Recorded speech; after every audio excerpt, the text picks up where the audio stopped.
Welcome to episode 16. It's your host, Chris Moss, and today I got stories coming to you from a priest and a missionary's trip in South Africa. But before I get to that, follow me on Instagram, join the Facebook group, and don't forget to send me your encounters. My email is chrismoss1@outlook.com. It's in the description of the video, along with the links to the Facebook group and the Instagram account.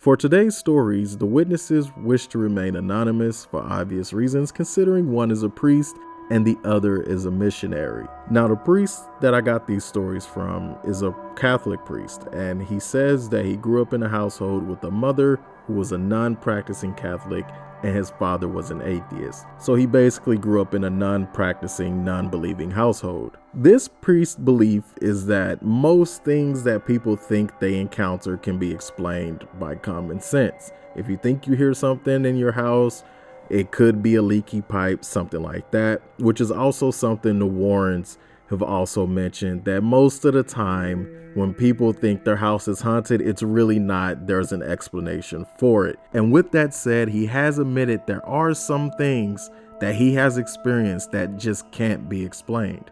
For instance, he was once called to bless a house where the kids would see faces in the bathroom mirror and they would be too scared to leave their room at night. Come to find out, their grandmother had been experimenting with rituals to summon ancestral spirits. Now, this priest's next story doesn't deal with a malicious spirit, but it's still an unexplainable situation all the same. In a big two-story house at exactly 11:45 at night, a series of phone calls from an unknown number would be made to the landline telephone. Now, in this house, a man lived upstairs by himself, and his sister and her daughters lived downstairs. Now, their father died a year before, and he was a very religious man. He prayed a lot for the dead, but his kids, they didn't do the same. They really weren't the religious type. They didn't take after their father. So exactly 1 year after the death of their father, they started getting these phone calls.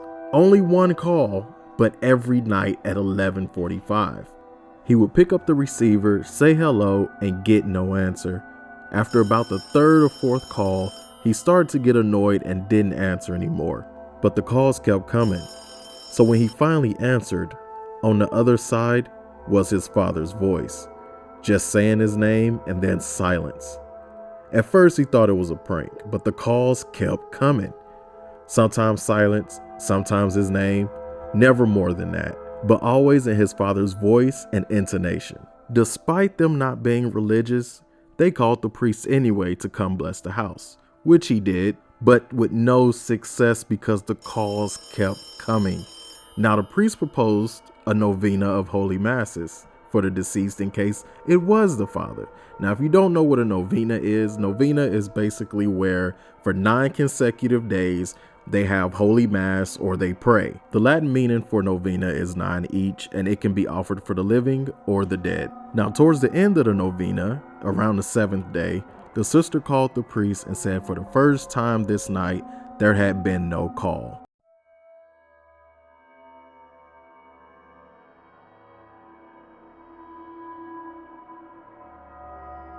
Now, this next story comes from a missionary who encountered something that he would never forget in his trip to South Africa.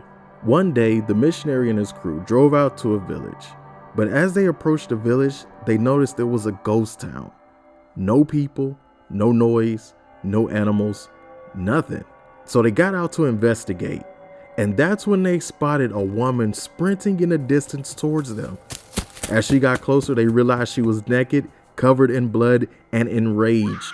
They rushed back into the Jeep, and just as they did, the woman clawed at the doors of the Jeep, trying to break the windows while sounding like a feral animal. But they were able to get away uninjured.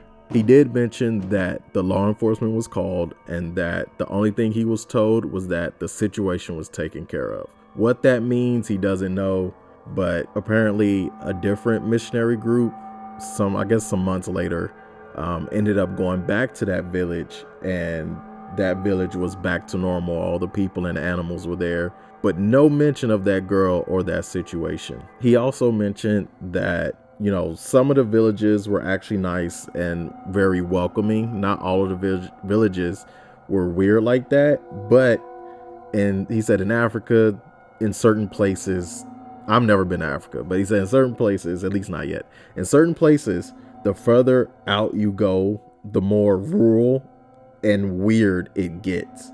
There's no adequate law enforcement, and a lot of things either get ignored or they get covered up. Let me know what you guys think about this story in the comments. Because we don't know this young woman's background, we can't just jump straight into demonic possession, because she could have been mentally ill. But I'm leaning heavily towards possession. Reading this encounter and then retelling it, it just reminded me of that entity, the jackal from 13 Ghosts. What do you think? Possession, mentally ill? Did the whole village evacuate because of her? There were no bodies, so I don't think she murdered anybody. He didn't say that they found any dead bodies. He said it was a ghost town. Like, the animals, the people were all gone. So did they evacuate? Did they hide somewhere nearby? And whose blood was she covered in? Was it her own? Was it at animals? Did she kill another person? Did she slaughter an animal? This is one of those creepy unsolved mysteries, you know? Hopefully when they told the missionary that it was taken care of, I hope they didn't kill the girl. Like, if she was possessed, whether she was possessed or mentally ill, I hope she got the help that she needed, and that eventually she got better and she's just living somewhere, either in another country in Africa or in another village. But let me know your thoughts down in the comments. Once again, thank you for listening, and I'll catch you guys in the next episode.